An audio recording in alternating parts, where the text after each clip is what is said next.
What if I told you that many of the things you spent your whole life worrying about don't really matter anymore after 70? Sounds strange, right? But it's true. In fact, letting go of these old habits and expectations might be the key to finally feeling lighter, freer, and more at peace than ever before. This isn't about giving up. It's about waking up.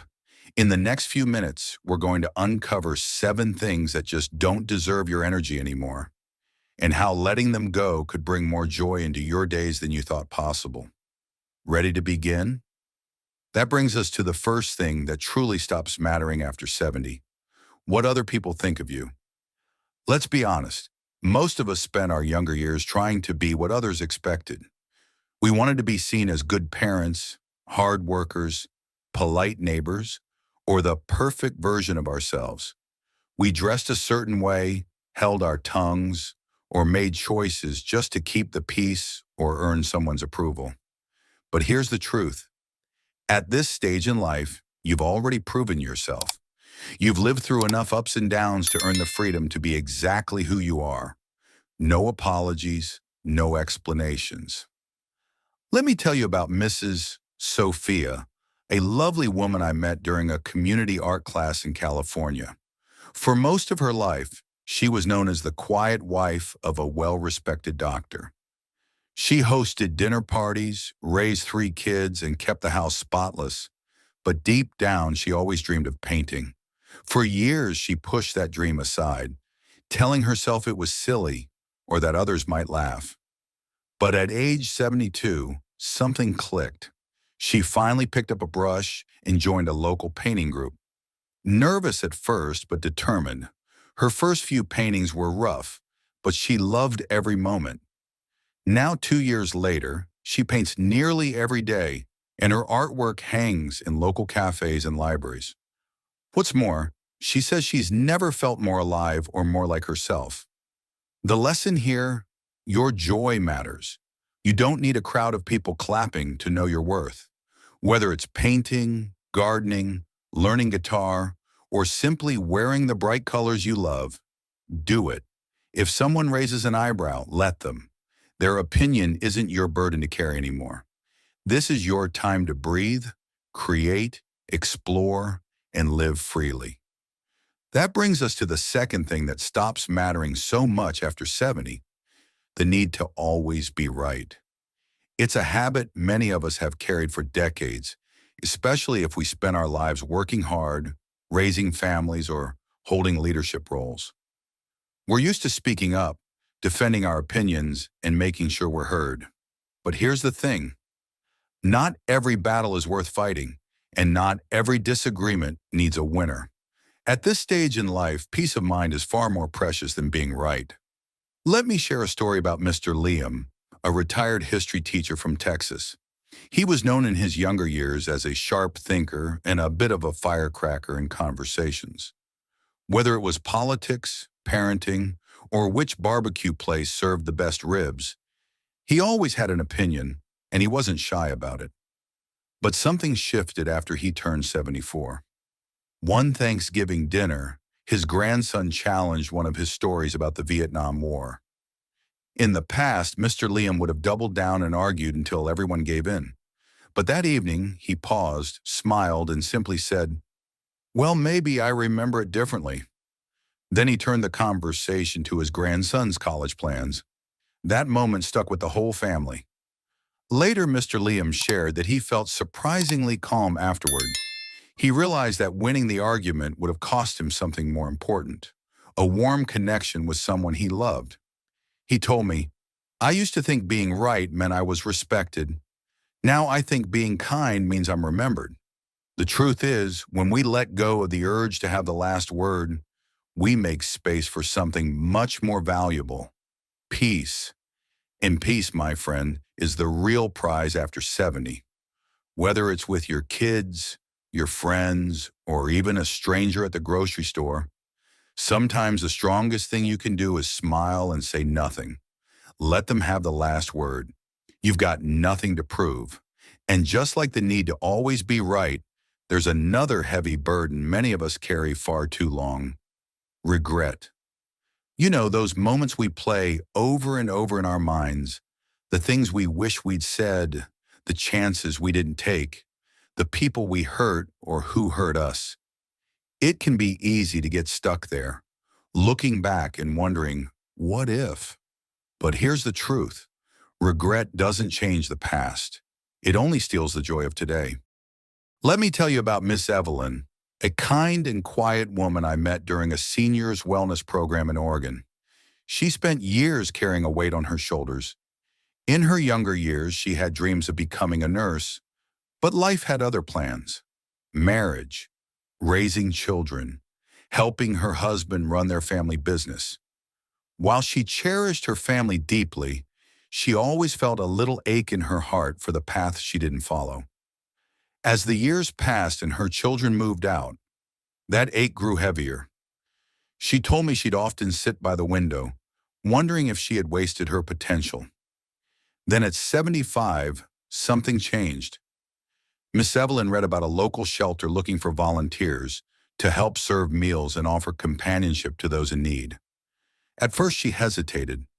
I'm too old to be of help, she thought, but something inside her whispered, try. And so she did.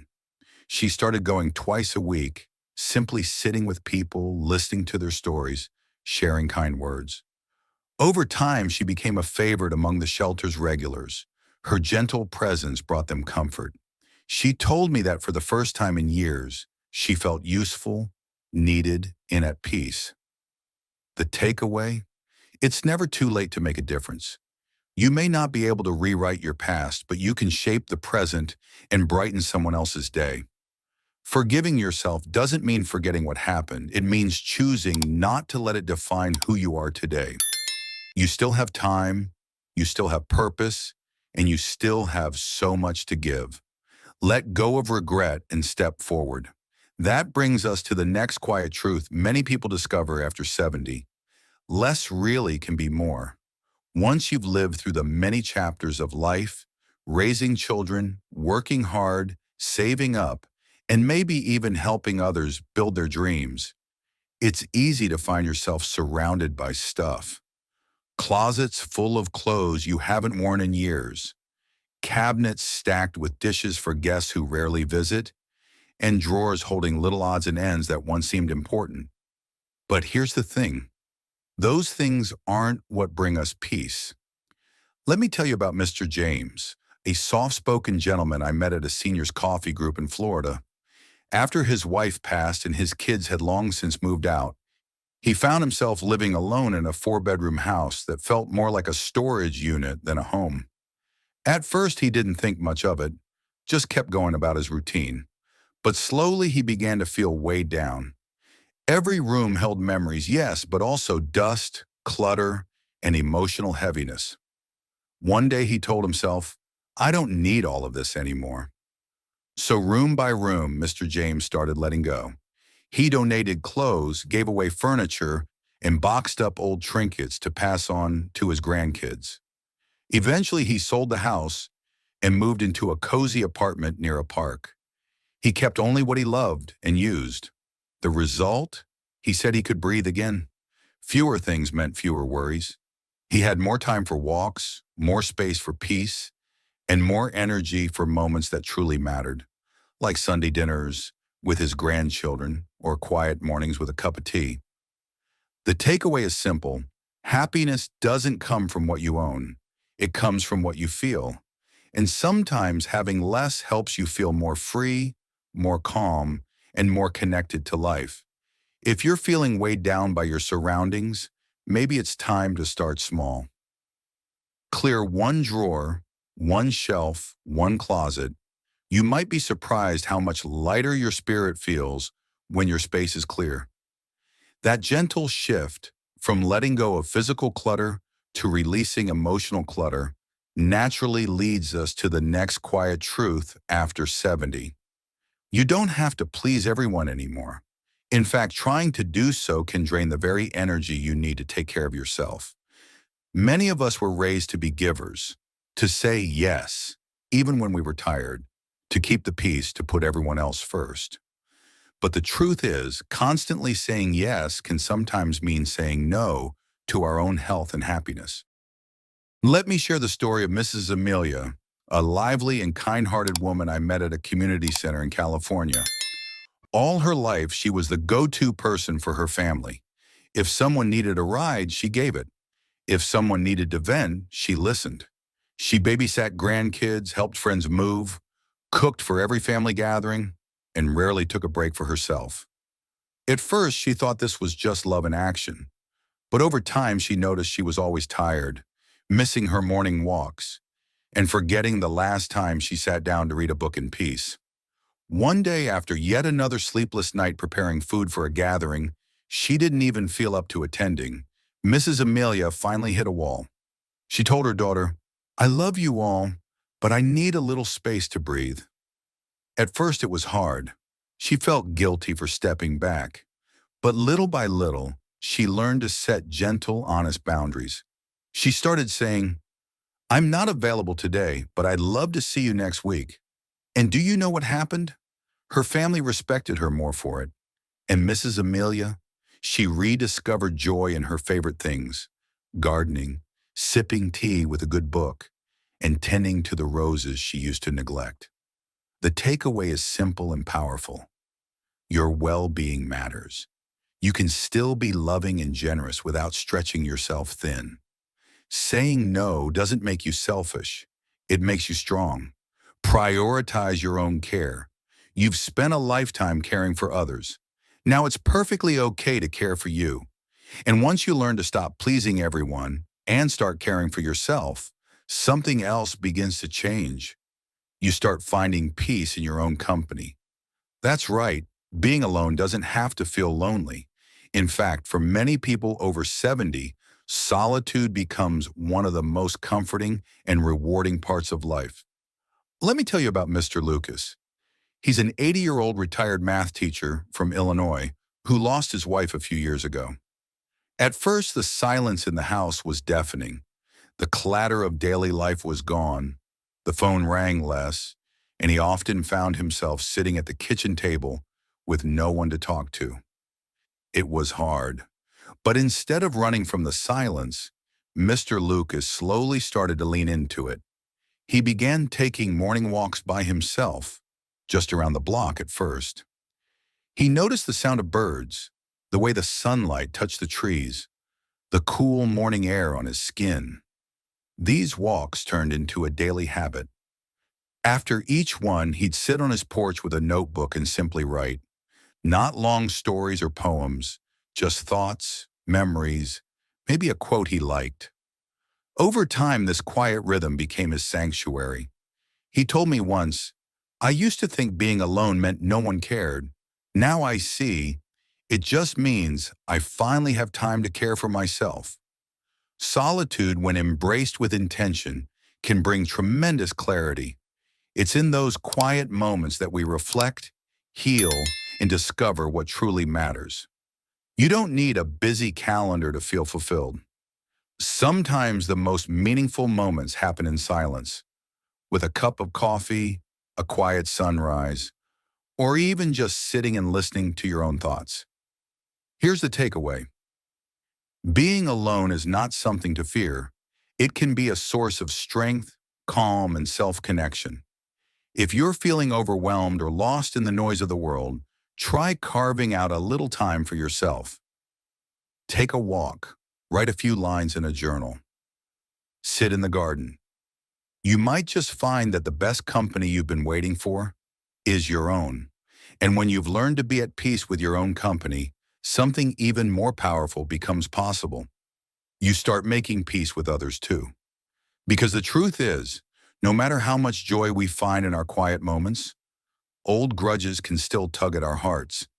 They sit quietly in the background, like unopened letters from the past, full of hurt and what-ifs. But after 70, holding on to those heavy feelings doesn't serve us anymore. If anything, they drain our energy, cloud our joy, and keep us stuck in moments we can't change. Let me tell you about Ms. Emma, a warm and witty 76-year-old from Georgia. Years ago, she had a falling out with her best friend of over 3 decades. It started with a misunderstanding, something small at first, but neither of them reached out. Months turned into years. The pain didn't go away. It just buried itself deeper. Emma would often think of her friend whenever she saw old photos or heard a certain song, but pride and fear kept her from picking up the phone. Then one day, after a health scare that reminded her how fragile time really is, Emma made a decision. She wrote a simple note. "I miss you. Can we talk?" She mailed it, hands shaking, and waited. A week later, her phone rang. It was her friend. They both cried. No long speeches, no blaming. Just two women choosing to let go of what no longer mattered. The reunion didn't erase the past, but it opened the door to something new. Peace. Emma told me later, forgiving her didn't just heal our friendship, it healed me. Her face lit up when she spoke of the lunches they now shared, the laughter, the comfort of knowing that even old wounds can lead to fresh starts. Here's the gentle truth. Forgiveness isn't about saying what happened was okay. It's about releasing yourself from carrying the pain any longer. Life is too short to be weighed down by bitterness. If there's someone you've been thinking about, maybe it's time. A small step, a message, a smile, even just a prayer can set your heart free. So what have we learned? From Mrs. Sophia's gentle boundaries, to Mr. Lucas's peaceful solitude, to Ms. Emma's healing forgiveness, each story reminds us that after 70, life isn't about holding on tighter, but learning to let go. Let go of pleasing everyone, fearing loneliness, or carrying old grudges. These aren't losses, they're liberations. You deserve to live lighter, freer, and more joyful in this chapter of life. Start small, say no without guilt. Take a quiet walk, reach out to someone you've missed. These aren't big leaps, they're gentle shifts toward peace. If this message touched your heart, take a moment to like, share, or leave a comment. Tell us, what have you let go of after 70 that made life better? And don't forget to subscribe to Wisdom Guide Daily, your daily companion for living well, aging gracefully, and finding joy in every step forward.